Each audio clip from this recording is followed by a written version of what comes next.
Welcome to The Root Causes, where we challenge the misconception of youth crime through education and awareness.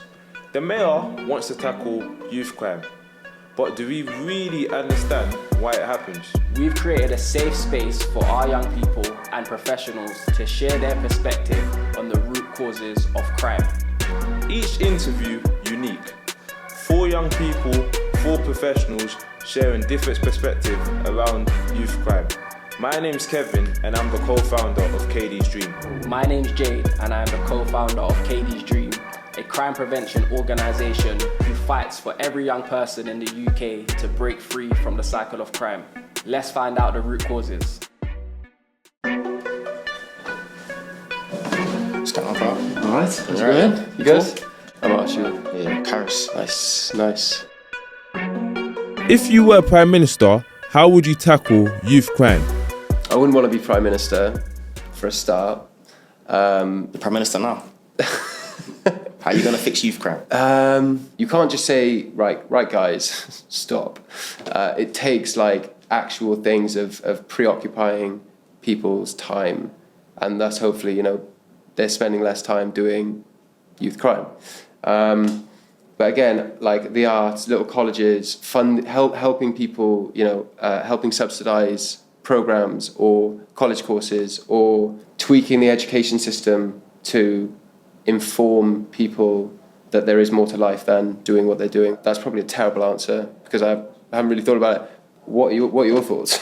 Personally speaking, I'll do it like El Salvador and I'll just intensify the jail conditions to the nth degree. Because me, the way I see it, the reason why people run rampant and a lot of the things that people do is because they lack fear. No one's scared of nothing no more. People do it because there's no repercussions. Even if you do get repercussions, more time you're getting a slap on the wrist. So we need to create a space where you don't want to go. So I'm bringing back capital punishment. I'm intensifying the jail conditions. That in El Salvador, they put 50 people in one jail roughly. I'm doing the same thing. I'm going to make a place where you don't want to go. Because now today, especially in the digital age, they glamorize these things. Even the glamorize. They do. Obviously, it ain't nothing new. This is from days of antiquity. People have been glamorizing the bad lifestyle, because obviously it brings that level of edge to you. Especially as a male, it brings a level of edge. Obviously, you got that layer of chaos to you, unpredictability. People like that. It's different. But where does it end you? It only takes like down a dark path. And even now, when people go to jail now, I can get the phones in the jail. You can make your own food in your kettle and that. You can get your little PlayStation. You can do whatever you want. To the point, even about the video, you can sometimes. I'm pretty sure the next 5 years they'll bring in conjugal visits. You don't deserve these things because you're committing crimes. So, personally, and everything starts with the youth, because obviously the next generation, they're the next ones to come up. So they're the ones going to lead your country, the nation, whatever, however you want to call it. So we need to make a place where there's somewhere you don't want to go, and you need to encourage people. When you was younger and that, they're like, if you don't do your grades and that, you're gonna go make these whatever. You say, listen, if you don't do the right thing, you got a net. And you show the picture, 100 man in a cell, no food, 1 toilet. I swear that you have to intensify, you have to brutalize the conditions. The beginning of understanding is fear. People ain't scared of nothing, so they don't understand nothing. So if they don't understand, there's no education. Remember, the world culture means learning, it's a teaching. What are you teaching people? Do whatever you want, it's all right. You can get away with it. And then this whole incentive of chasing the bag, getting the money, it only leads you one way. You need to build structure in your life. Jail ain't a good structure. The way they're building it right now, it's a structure. Because even more time, you'll go jail for doing whatever, you'll come out there more links, making more money now. So what's the problem? I got friends in there. How can the man on the wing? Don't work like that. The man are suffering. You're going to suffer too. That's how I'll do it personally though. It might sound brutal, but that's the point we're at now. There's little kids, last week, 14-year-old got stabbed in his chest, died. Why? Them boys will go to jail, guaranteed. They'll be out by the time they're about 30, No? So it's a reoccurring thing. It's going to keep going on, and it's never going to end until someone puts their foot down and says, we're not doing this no more. And you're the Prime Minister, so you can do that now. Me? Yeah. Yeah, for Vote sure. him. Do you think money is a driving factor of crime rates? In my eyes, it would be yes. You need money in this world now to do most of the things, right? You need money to have, in some ways, freedom to do what you want. You need money to have a less stress-free life and path. Money is sort of the root of what drives people, I think, mainly. If that's in a career like I'm doing, right, money is the big sort of focus and driver behind that. Plus learning a profession, I think money and crime is sort of the only thing. Maybe there's status that comes into it as well. Yeah. You know, yeah, for sure. Yeah, we all grew up knowing that obviously the phrase like money is real or evil, and it's true because the same way every crime has a commercial value. So there's always going to be money. When we live in a monetary world, obviously, right, the side we live in is obviously a capitalist side, so everything has to do with how much money you can make. There are some people that do just want to commit crime because I think some people are just bad apples. But I think that's a bit very far and few between, but they are out there. So these kind of things, I kind of break it down into a percentage. So me personally, I would say maybe like 90% of most crimes are down, obviously, down to money. Because clearly, it seems like there's not enough money to go around, but when you actually look outside, there's a lot of money out here. So what really is the problem? Is it the lack of opportunity, or is it the lack of engagement from the said individual to want to go and get us an opportunity to do whatever? Or is it the fact that you might have a friend and they're getting it in, but you're not, and now you're looking, and maybe envy might come into it. Many different things, but they all come down to money, but we need money. So how can you contain this beast? I don't know. I want to know. If I could, I would tell everyone, but I honestly can't. I think a lot of these things come down to a psychological basis. You need to go into the psyche of the person, but you need to do that case by case. I don't think we have the time in the world to go through every single person's psychological profile. It's near impossible. Yeah. So, I don't know, but you can't be going everywhere, giving 100 grand to everyone, can you? It doesn't work like that. Do you think a lack of opportunity impacts youth crime? No, because there is a lack of opportunity. You can go on ukgov.uk right now, and you can go 20 pages of courses. I was on it just like, not long ago, trying to do an apprenticeship just because I wanted to do carpentry. Because I like making things, you know what I'm saying? I like doing that stuff. So I wanted to expand in that craft. I used to do when I was 20, but I didn't complete it. But there's not a lack of opportunity, there's a lack of education, and there's a lack of teaching to these kids, i.e. no one's put them in the right direction. And even if it is there, and the worst thing is, a lot of these kids know they can do many things, but they choose not to because at the end of the day, it's a money thing. Especially today, man's on the phone every day. Man can see man making bread, doing whatever they're doing. Even walking down the road, you see certain man. Especially if you come from like a deprived background, you might get that eye of envy a bit. No one can stand before envy. That's the one thing you need to avoid. But unfortunately, for a lot of these deprived people and that, they don't have the battery put in them to go and look for these things because nothing life's given to you. You have to look for it. The same way, even when you go pick up that phone, you want to go do it, you have to look for that. It's not going to come to you. So only very, very few people in life get lucky enough to stumble upon opportunity, but more often than not, it's not going to happen, so we're not going to wish on a star. So there is a lack of opportunity, there's a lack of education for these people, and on top of that, there's a lack of, I keep going back to it, it's willpower. These people today, these kids don't have the willpower to understand, bro, I might mess up my whole life. So there's not a lack of opportunity. If you ask me personally, there isn't. What do you think?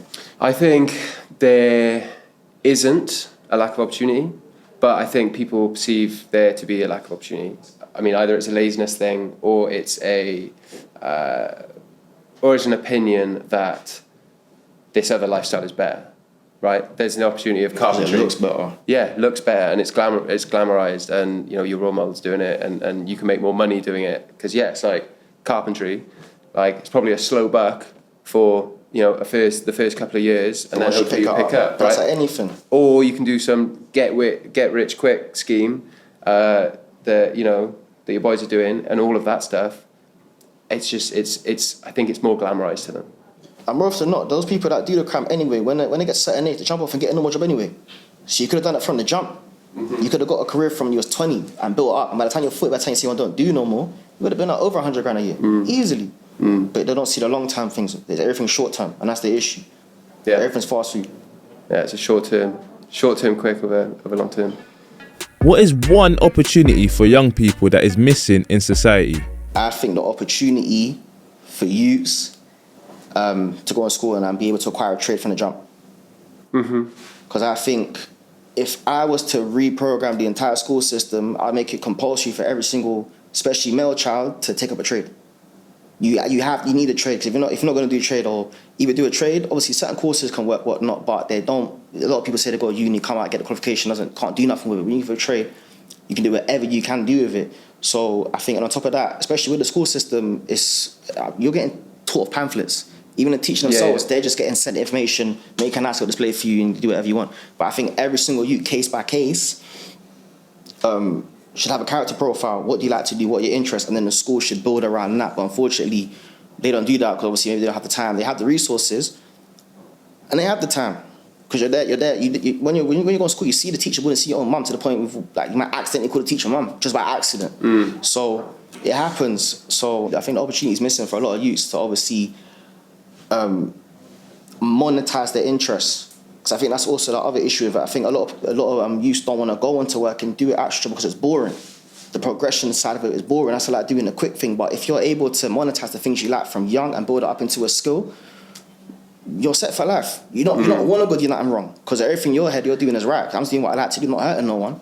So, but unfortunately, they don't do that. Why? I don't know. They should put it in a program. I don't know why, but obviously, in the end of the day, it's monetary. Yeah. But then again, school gets funding, so That's sort of my answer as well. I think like financial literacy is not taught in schools, and it definitely should be. And that's not a thing of driving people to say like, hey, you need to make money now, quickly, cash. It's about like tax, and it's about invest in S&P 500, right? Invest £100. If you start when you're 16, you invest £100 a month, which is pretty achievable for most.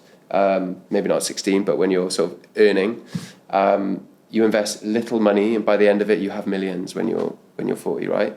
There are different ways of making money, but commercializing things, right? You said carpentry, you earn from your carpentry, right? You earn from the products you make. The second one could be you film that and you put that on Insta and you put that on TikTok, and then now you're a creator, right? And then you get sponsorships, and then you're suddenly the face of wood, right? It's just like there's so many different ways that aren't taught to us that people have to find out, whether that's through influencers or through YouTubers or whatever. But there are tons of different ways to grow and choose other things, choose like a more productive life. And that was always one thing that was missing in school, I think. You get taught science, you get taught maths, you get taught English, like you don't really need them. Like it's good to know base of all of them, mainly for pub quizzes and stuff like that, to be honest. But you don't really, I use nothing that I use in school, a little bit actually, give credit to them, but like use a little bit of what I learned in school in here. Yeah. Like in this career. Yeah, it went good, productive conversation, had some good insight, gave good answers, I received good answers. Overall, yeah, I enjoyed it. It went great. It went better than I thought. It was fun to chat and hear different perspectives and opinions. I just learned that everyone's got different opinions, and in a way, like when you do combine minds, you can kind of dig deeper through a certain issue. Even though people might have varying opinions, but you can take everything with a grain of salt, and with enough salt, you can get a bit of seasoning out of it. I thought they were all like pressing, relevant, and important questions to have out there.